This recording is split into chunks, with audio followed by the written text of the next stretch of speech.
and you know you're in bad shape, and you know things aren't very good when Kevin O'Leary, who you couldn't find a more staunch Trump supporter, is blasting this new big, beautiful bill. That's right. Kevin O'Leary, who curls himself into a pretzel, who I don't think is a very nice person, and he makes excuses for Donald Trump every day on CNN. Kevin O'Leary completely demolishing Trump's new big, beautiful bill. Have a listen to this. Now, we've got a situation in this new beautiful bill, and I don't think anybody reads these things. I read it. I read all these bills through the eyes of small business, and I found a section in there that looks like a cut and paste that says the IRS will get extended powers to audit small businesses for up to 9 years that took the ERC. Now, that is going to cause chaos in valuations. If you have that hanging over your head, it almost seems unfair and un-American to do that to small business. And I'm not sure everybody's aware of this provision in the bill. I'm heading down tonight to the Hill to get a gong and walk down the halls banging it, saying, what are you guys doing here? You can't do that to small business. Somebody should fix this in the big, beautiful bill, because it's not beautiful for small business. That's totally unfair, because if you're trying to do a deal or get financing or raise capital, and you know you've got that uncertainty for 9 years, that's going to cause chaos. Well, look, we've had Kelly Loeffler on this program, the head of the small business, and she's talked all about supporting small business. Are you telling me that there's nothing in the bill that supports small business? No, I'm telling you, Maria, there's a provision in here that hurts small business, and it really will be devastating to them. And I don't know how it got in there. It could have been a cut and paste from a previous bill. But whatever it is, somebody's got to raise the red flag, and I'm going to do it, because this is not good. You know, small business creates 62% of jobs, and every small business in my portfolio has called me and said, what the hell is this? Well, there you go, ladies and gentlemen. I can't believe I am saying this, but I actually agree with Mr. Shark Tank, Kevin O'Leary. I cannot believe it, but I am. Now, you couldn't find a more staunch Trump supporter, but I'm glad that he's finally understanding the fact, or I shouldn't say understanding, he's a smart guy. He's finally able to criticize Donald Trump for something. Yes, this big, beautiful bill is a big, beautiful piece of garbage that should be thrown down the toilet. That's really what this bill is. That's exactly what is going on here. That's exactly how disgraceful these people are on these CNN panels. They just simply don't care. But here's the point where Adam Ockler again makes the same types of statements that I make on this show every single day, which is we're all okay for the most part with deporting criminals who are dangerous. But we shouldn't be okay with the Trump administration prioritizing nonviolent criminals. Have a listen to this. Joining us at the table is Adam Mockler, Midas Touch's Gen Z creator. This is the moment, the type of dichotomy that I think is playing out here. On the one hand, it's completely uncontroversial for these suspects, because there were two of them, to be apprehended, deported if they were here in the country illegally. But on the other hand, Americans are also saying we want this to be more targeted. But the Trump administration is definitely going to use this incident to pursue what they're doing right now, which is mass deportations. Yeah, first of all, the shooting is absolutely horrific, and every American should be okay with deporting people who are criminals and who are dangerous and here illegally. But that is not what the Trump administration is prioritizing. They have reallocated funds meant for the deportation of criminals to the deportation of farm workers. Farmers have been complaining about this directly to Donald Trump, to people who are showing up to immigration hearings. They show up to their hearing and they get directly targeted, ISIS camping there. Or what about the 82-year-old who his family was told he was dead and he was found in Argentina? Trump's popularity on immigration has dropped 10 points over the past few months, and 70% of Americans want him to focus more on lowering prices. But he's deporting farm workers, enacting more tariffs. It's not popular. Yeah, I mean, of course it's not popular. Of course it's not popular. But the problem that we are facing here, the big problem that we are facing here, it's very simple, ladies and gentlemen. You have a bunch of nonviolent criminals that are being sent to El Salvador prisons. You have a bunch of nonviolent criminals that are being separated from their families, you're not giving them an incentive. It's the opposite when you arrest them outside of the courtroom. It's pretty evident to me what is going on here. And here's the point where Kevin O'Leary finally gives in a little bit, but he's only talking about farmers. But Kevin O'Leary finally gives in a little bit to what Adam Mockler and any reasonable person would say. But he's deporting farm workers, enacting more tariffs. It's not popular. Kevin, is there more targeting that could happen here that is actually responsive to what Americans say that they want? I agree with this narrative between those that have committed crimes, documented crimes multiple times, versus a farm worker who's been here for 20 years illegally, but maintained his ability to work and provide productivity to the economy. This is a very delicate situation. And I think it's threading the needle for Trump because he said the same thing. Look, if you've worked on a farm and you've been, haven't been charged with anything and you're providing productivity to the economy, maybe we should work something out there. And this is where I think the challenge is. You talked about his polls dropping on this. I kind of agree with this.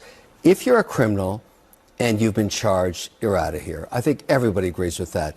But if you've actually come into the country and been here a long time, had children here that are American citizens, and you provided productivity to the economy, and you're supporting farming, which is one of the categories or sectors where there's a lot of these people, I kind of get it. And just to be clear, I mean, I think that it's farm workers, but people who work in restaurants, yes. household, domestic employees, they're also they're inputting productivity into this economy, and they're actually maybe a larger chunk of the undocumented. American compassion here. That's what's going on, right? Yeah. Well, and I think we all agree with that. So it's amazing to me that Kevin O'Leary says, I kind of get it. So even O'Leary's not willing to admit that what Trump is doing is wrong. Even what Kevin O'Leary is saying is not full out blown, okay, yeah, you're right. We shouldn't be deporting people that have been in this country, that haven't committed any serious crimes, that are hard workers. Even Kevin O'Leary is not willing to go all the way with this. And then the issue turns to the Epstein files. And of course, another billionaire MAGA buffoon in Kevin O'Leary says this Epstein stuff is poop on a stick. I mean, he says it's nothing. It's a nothing burger now. Listen to what Kevin O'Leary has to say about this. Worst case scenario, all this stuff's true. Does that in any way affect the American economy or what's going on with There's more to life for the listen, American economy. There's justice and the fact that we might have pedophiles serving in our government right Oh now. my as we speak. goodness, that's the problem. that's horrible. Yeah. But I'm just saying, what people care about is how to feed their families and how the economy grows and take care of their futures. This stuff is poop on a stick. Nobody gives. I got to stop. If we want to.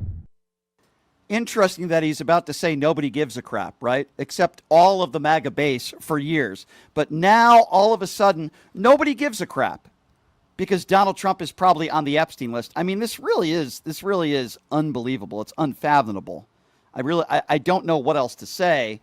The cover-up is real. It's huge. And again, Kevin O'Leary on national television saying nobody gives a damn about the Epstein files when literally every single Trump supporter has been talking about it for years. He's simultaneously cutting. Well, let me just Can I finish. help you all out? He's Nobody cutting. gives a damn about Epstein because he's still dead. Okay, he's still dead. No one gives a damn. No, people what, give a damn. What they care about. Look at the American economy right now. A lot of people had a lot of mistrust on the tariff issue. Economy's on fire. Indexes all-time highs. Every country on earth wants to cut a deal with America. The average person at the kitchen table is not worrying about Epstein. Don't give a damn. They want to provide for their family, and they are. America's working. So That's this not is true. the So American. hold on. Let me just say, 100% working. Jerome Powell just announced that he's going to hold off on cutting interest rates again Who because cares? of the tariffs, and we've already started to see the inflationary pressures. We have a lot associated with more those on the tariffs. economy. Absolutely ridiculous. You have Kevin O'Leary now, at this moment, on national television that is saying nobody gives a damn. Think about all the victims that have been brutalized, that want those that are responsible, and they want justice. Yes, I do believe Donald Trump is all over those files. Yes, I've said that before. Yes, I will continue to say it. Think about that for a moment. Think about that. And yet, we're led to believe nothing to see here. As Kevin O'Leary said, poop on a stick. And Kevin O'Leary is not the only one that is defending Donald Trump. I want to start by asking you some stuff that you've been talking about on social media. Kevin O'Leary and those on the far right that are slamming Michelle Obama because she's not going to be attending the inauguration, which I think is just completely absurd. What would you say to people like Kevin O'Leary? Screw yourself. This isn't hard, Brian. I believe this is new Trump rule number 19,745. Trump supporters have forfeited their right to ever again call any Democrat a sore loser. Not after 2020. I mean, the biggest sore loser in the history of humanity is Donald Trump, the only candidate for president who lost and didn't concede and refused to participate in any of the peaceful transfer of power. So Trump supporters no longer have a right to call Democrats sore losers. Where were all these people, Joe, when Donald Trump and Melania didn't attend the inauguration in 2020? Do they all have Alzheimer's? Do they forget? Brian, it's like everything. I think new Trump rule number 14,223 is Democrats can never, ever complain again about it. Trump supporters can never again complain about a Democrat lying because Trump supporters support someone who lies every time he opens his mouth. You and I have fun with this, but the truth is Donald Trump refused to accept the results of an election, didn't go to any inauguration or anything. So screw them. They have no right to complain about anybody. Joe, I agree with you. I wish you were one of those people on Capitol Hill questioning Pam Bondi or Pete Hegseth. I thought the Democrats did a lousy job. Let me start with Pam Bondi. She won't answer the question who won the 2020 election. Nobody's more passionate than you are about truth and respecting our democracy. Why wouldn't they continue to press her on that? She's going to be the next attorney general. She won't even say Trump lost. It's disqualifying. Brian, this drives me freaking batty. If I were a Democratic senator, I would have asked that question. Miss Bondi, who won the 2020 election? And when she didn't answer, I would have asked her again. And I would have asked her again. I would have asked her 77 straight times. I would not have moved on to another question because if you can't answer that, you are disqualified. And Brian, every one of Trump's cabinet picks refused to answer that question. Democrats are so not rising to this moment.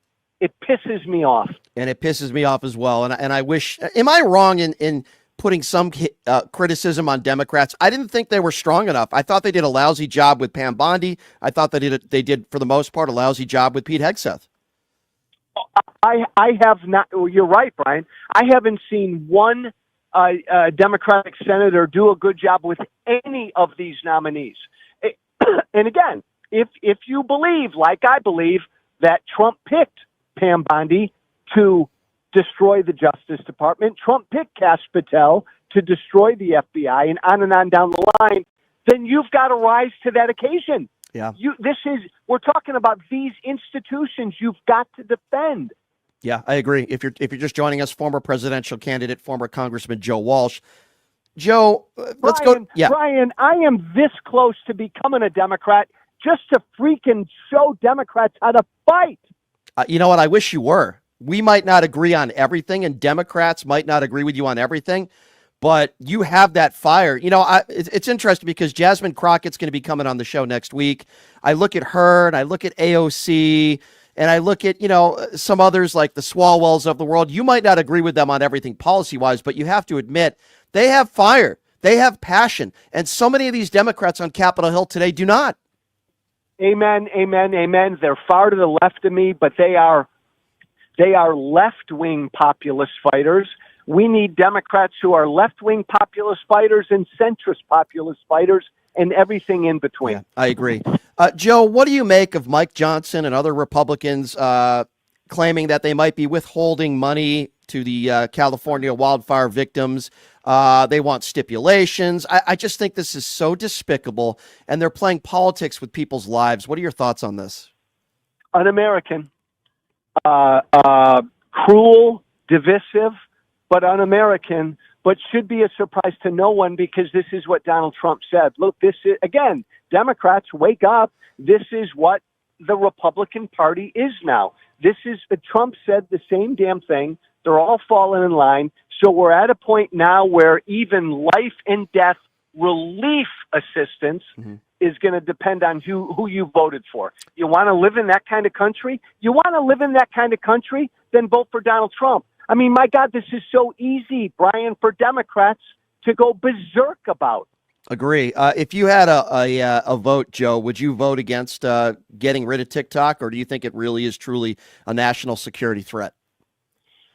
Well, I believe there are security issues, but I do not believe TikTok should be banned. I tend to agree with my former friend Rand Paul and others. This is a freedom issue. It's a First Amendment issue. I worry about every social media platform when it comes to your security and my security. But no, I do not believe TikTok should be banned. I agree with you. Joe, another quick topic I want to discuss with you. I think we agree on this one. We both respect Jim Acosta. I think he's one of the best that CNN has. And now there are rumors circulating that they're going to be pushing him to midnight. And I say to myself, he should be in prime time. I think he's better than most of the people at CNN. And quite frankly, most people in the country when it comes to reporting honest and fairly. What are your thoughts on this, and why is CNN doing this? Acosta is a friend. He and I communicate often. I love going on his show. He's a principled, independent voice. He'll call balls and strikes. His ratings are really strong. CNN, shame on you. Just because the president-elect is way too easily offended. The fear here, Brian, is that this guy who's going to be sworn in on Monday, who's told the world he wants to be an authoritarian, and now we have our free press, free media bending at his knee. Oh, this would be despicable, CNN. I agree. And I love your appearances on CNN. I think there's a lot of wonderful people at CNN. I think there's some bad people too. And Jim's great. And I just think this is awful. Will you even be watching the inauguration? I'm curious. Yes and no. By the way, Brian, look, I have no doubt that Trump and his people have told CNN, here's our wish list, right? Move Acosta to midnight, and they probably had two other wishes. And if you don't do that, we're going to limit access to you, CNN. I know that the Trump White House to be is doing stuff like that. My God, if I were CNN, I'd expose that crap instead of quaking in front of it. I don't know what I'll do with the inauguration. It's going to be a bad day. Yeah, it's going to be a tough day for a lot of people, no doubt about it. Joe, I love your podcast, The Social Contract. What do you have coming up on your podcast? Any special guest you want to share with us? I'll share this. A great conversation yesterday with a guy I fundamentally disagree in, a young black progressive, about the issue of genocide. We disagree completely, but we had a really, really cool conversation. Check it out. I will check that out. Joe, you're the best, my friend. I hope you have a wonderful weekend. Always good to catch up with you, and stay safe, okay?